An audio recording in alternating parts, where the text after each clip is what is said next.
Hola, hoy hablaremos de los síndromes neuropsicológicos, que son aquellos trastornos cognitivos comportamentales que son desarrollados por patologías cerebrales en áreas corticales de asociación, que conllevan a alteraciones en la percepción, memoria, lenguaje y pensamiento. En ellas podemos encontrar grandes alteraciones, como lo son el trastorno de la atención, que se evalúa a partir de la evolución hacia estímulos sensoriales, funciones ejecutivas y mantenimiento del estado de alerta. En ellas hay grandes subtipos, como lo es el síndrome confusional, que es un trastorno orgánico cerebral, súbito, fluctuante de duración breve, producido por claudicación mental del enfermo. Este cursa con pensamiento incoherente, distractibilidad, alteraciones perceptuales, incoordinación, juicio alterado, agitación y déficit cognitivo, pero no compromete funciones ni sensoriales ni motoras. Puede cursar además con temblores, mioclonías o asterexis como indicadores de desórdenes metabólicos y se presenta más en edades avanzadas. Sus causas más comunes son la epilepsia, encefalopatía tóxica, traumas craneoencefálicos, efectos secundarios de fármacos, infecciones, hiperglicemia, falla hepática y renal y además afecta el giro lingual fusiforme parahipocampal. Otro de los grandes subgrupos es el síndrome atencional parcial, que se presenta de forma focal con ejecución reducida en uno o más dominios cognitivos y puede ser producido por algún desorden visual o un tipo de afasia. También encontramos la negligencia atencional, que es la falla para responder u orientarse a un estímulo presente en el lado contrario de la lesión cerebral, y se presenta por lesiones en el hemisferio izquierdo. Además hay déficit multimodal y puede afectar el sistema sensorial y la memoria.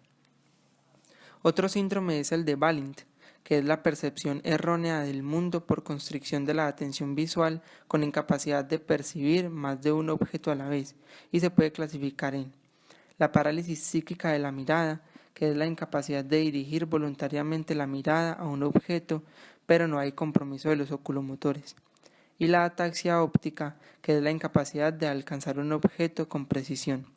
Este síndrome se ve lesiones bilaterales de la unión parieto-occipital, circunvolución angular y el lóbulo occipital. También podemos encontrar el trastorno por déficit de la atención con hiperactividad. Se caracteriza por tener un patrón permanente de síntomas conceptuales de inatención, hiperactividad e impulsividad. Es el problema más común de la infancia y tiene una incidencia del 5 al 7% en niños y de 2 a 4% en niñas. Aparece antes de los 7 años y el 30 al 50% puede persistir en el adulto. Se clasifica en 3 grupos: trastorno atencional, hiperactividad impulsivo e hiperactividad atencional. Dentro de los criterios diagnósticos, la aparición de los síntomas debe ser antes de los 7 años. Debe tener una duración del trastorno superior a los 6 meses y una presencia de los síntomas en 2 o más contextos diferentes. El deterioro de la actividad académica o social laboral. El 50% está asociado a otros trastornos psiquiátricos, como el trastorno afectivo y el de ansiedad.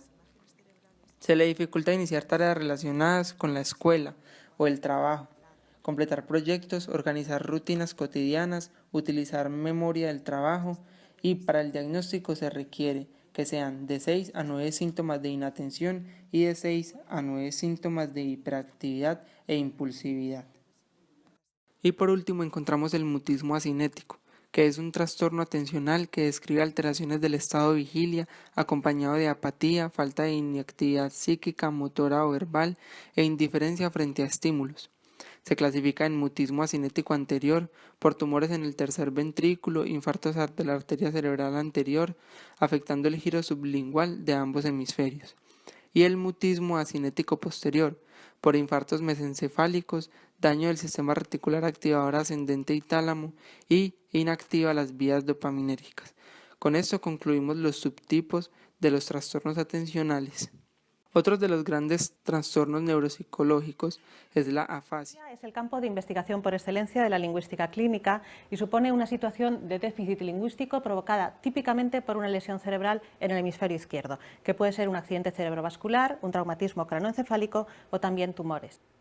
Existen 2 tipos básicos de afasia de Broca y afasia de Wernicke, que deben su nombre al fisiólogo Paul Broca y al neurólogo Karl Wernicke, que las identificaron en el siglo XIX.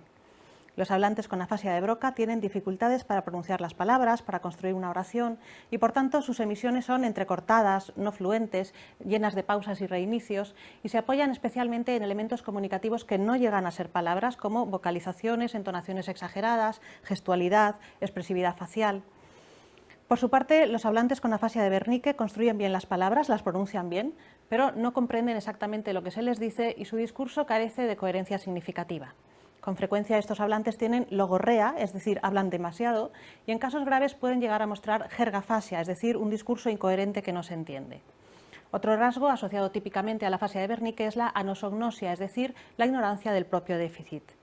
Estos dos tipos de afasia se denominan afasia no fluente y afasia fluente de acuerdo con sus manifestaciones lingüísticas, pero existen otras clasificaciones que tienen en cuenta la preservación de las habilidades semióticas básicas, como pueden ser hablar, entender, escribir, leer y repetir, o criterios anatómicos, de manera que, según la zona de la lesión, se diferencian tipos diferentes. Agnosia. Es la perturbación en el procesamiento de la información sensorial. Está la agnosia visual, entre ellas la agnosia para objetos. Es la incapacidad de reconocer objetos inmediatamente. La agnosia al color es la alteración en el reconocimiento inmediato de colores, asociado a la agnosia para objetos por lesiones del hemisferio izquierdo. Agnosia perceptiva es el defecto básico en la percepción visual, incapacidad para distinguir dos objetos similares y reconstruir mentalmente formas visuales. La agnosia asociativa, donde perciben formas pero es incapaz de interpretarla y no puede relacionar formas con objetos. Prosopagnosias, la perturbación en el reconocimiento visual de caras, en ausencia de deterioro intelectual y con agudeza visual conservada, asociada a lesión temporo-occipital derecha o bilaterales. Agnosia auditiva, la incapacidad para identificar sonidos verbales y no verbales. Si es por lesión izquierda, se debe a la incapacidad de asociar el sonido percibido con el significante correspondiente, en tanto las lesiones derechas son más asociadas no verbales, como los sonidos naturales y voces. Se denomina amusia cuando se trata de melodías o notas musicales, y la pérdida total del oído fonémico se conoce como sordera verbal.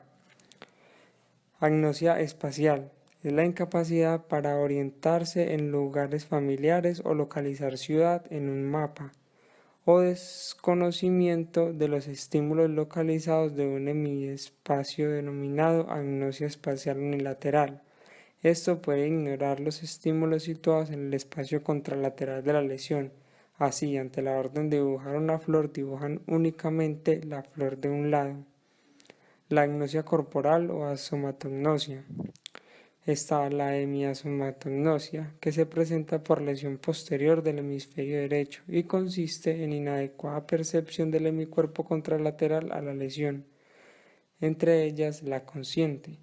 El sujeto se siente como hemiamputado y es transitorio o paroxístico, y la no consciente, donde actúa como si su hemicuerpo no existiera, puede persistir por largo tiempo y se asocia a hemiplegia.